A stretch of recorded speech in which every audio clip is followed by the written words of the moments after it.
பங்களாதேஷுக்கும் south ஆப்பிரிக்காவுக்கும் இடையே நடந்த போட்டி ரொம்ப பரபரப்பாக போய் கடைசி ஓவரில் 4 ரன்கள் வித்தியாசத்தில் சவுத் ஆப்பிரிக்கா வின் பண்ணியிருக்கிறாங்க.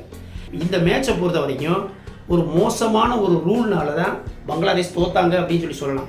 அது என்ன ரூல் அப்படிங்கிறத இந்த மேட்சோட சம்மரியை சொல்லிட்டு நான் சொல்கிறேன்.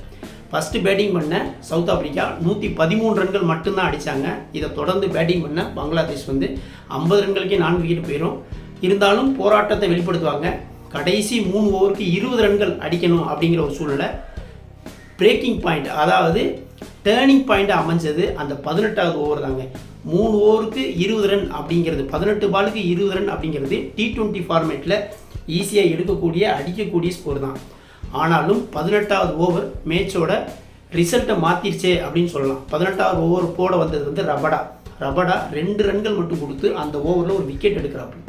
3 ஓவருக்கு 18 பாலுக்கு 20 இருந்தது, 12 பாலுக்கு 18 அடிக்கணும் அப்படிங்கிற நிலைமை வந்துடுது.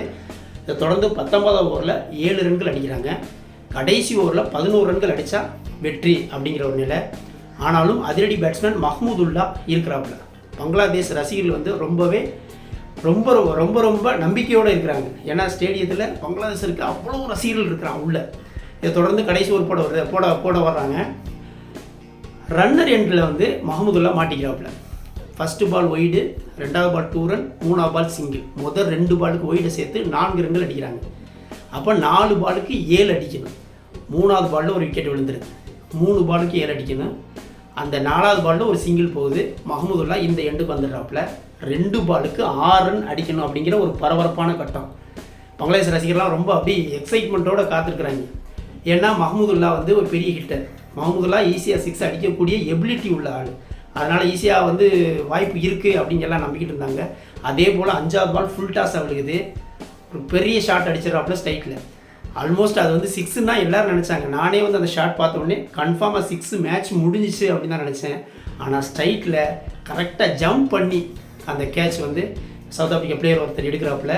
ஒரு 2 அடி விலகி போயிருந்தாலும் அது 6 தான். அது மிகப்பெரிய ஷாட். இது எந்த கிரவுண்டில் இருந்தாலும் இந்த ஷாட் கண்டிப்பாக 6 தான். ஆனால் அந்த அந்த நியூயார்க் கிரவுண்ட் மிகப்பெரிய கிரவுண்டு. அதுலேயும் ஸ்ட்ரைட் 91 மீட்டர். அதில் மஹ்மூதுல்லா மாட்டிட்டாப்புல. அந்த கேட்சோட பங்களாதேஷோட வெற்றி கனவு முடிவுக்கு வருது. கடைசி பாலில் 1 ரன் அடிக்காங்க. 4 ரன்கள் வித்தியாசத்தில் தோல்வியை தழுவிறாங்க. இப்போ ஆரம்பத்தில் சொன்னேன் இல்லையா, ஒரு மோசமான ரூல் ஐசிசி வச்சுருக்காங்க அப்படின்ட்டு. அது என்ன ரூல் அப்படின்னா, 11வது ஓவரில் மஹ்மூதுல்லாவுக்கு ஒரு எல்பிடபிள்யூ கிளைம் பண்ணுறாங்க. அம்பையர் அவுட் கொடுத்துறாரு இம்மீடியட்டாக. ஆனால் காலில் பட்ட பந்து பவுண்ட்ரிக்கு போயிடுது. உடனே மஹ்மூதுல்லா ரிவ்யூ எடுக்கிறாப்புல. ரிவ்யூ போய் வந்ததில் பந்து ஸ்டிக்குக்கு வெளியே போனதுனால நாட் அவுட் அப்படிங்கிறது கன்ஃபார்ம் ஆகி வந்துடுது. இப்போ நாட் அவுட்டாக இருந்தால் பந்து காலில் பட்டு பவுண்ட்ரிக்கு போயிடுச்சு. அப்போ 4 ரன்கள் கொடுக்கணுமா வேணாமா? அங்கே தாங்க ஒரு மடத்தனமான ரூல் வச்சுருக்காங்க. இந்த மாதிரி அம்பையர் அவுட் கொடுத்துட்டாருன்னா ரிவ்யூ போய் அது நாட் அவுட்னு வந்தாலும் பந்து பவுண்ட்ரிக்கு போனால் அது ரன் கிடையாது. என்னடா இது ஒரு மடத்தனமான ஒரு என்ன சொல்கிறது, இது ஒரு சாதாரணமாக யோசிக்கிறவனுக்கு கூட தெரியும். அதே நேரம் இவங்க அந்த காலில் பட்டு போய் ரன் ஓடி எடுத்து அதை கவுண்ட் பண்ணிப்பாங்களாம். அம்பையர் அவுட்டு கொடுத்து இப்போ 1 ரன் ஓடி இருக்காங்கன்னு வைங்க. அப்போ அந்த நேரம் ரன் ஓடலை, 1 ரன் ஓடி இருக்காங்கன்னு வைங்க. அம்பையர் அவுட் கொடுத்துட்டான். ரிவ்யூவில் நாட் அவுட்னு வருது. அந்த 1 ரன் கணக்காம். ஆனால் காலில் விட்டு பவுண்ட்ரி போனால் அது பவுண்ட்ரி கணக்கில் வராதான். இது ஆக கேவலமான ஒரு ஒஸ்ட்டான ஒரு முடிவு. இது ரூலில் வச்சுருக்காங்க. நிச்சயமாக ஐசிசி இந்த ரூலை எடுக்கணும். ஏன்னா கண்டிப்பாக இது கான்ட்ரவர்சி ஆகும். ஏன்னா இவங்க தோத்தது 4 ரன்கள் வித்தியாசத்தில் தோத்தாங்க. அந்த பவுண்ட்ரி மட்டும் கொடுத்துருந்தா நிச்சயமாக பங்களாதேஷ் ஜெயிச்சிருப்பாங்க. ரிசல்ட்டும் மாறி இருந்திருக்கும். ஏன்னா வேர்ல்டு கப் மாதிரியான முக்கியமான போட்டிகளில் இந்த மாதிரியான ஒரு மடத்தனமான ரூல் இவங்க அடுத்த கட்டத்துக்கு போகிறதையே ஸ்டாப் பண்ணக்கூடிய வாய்ப்புகள் இருக்குது.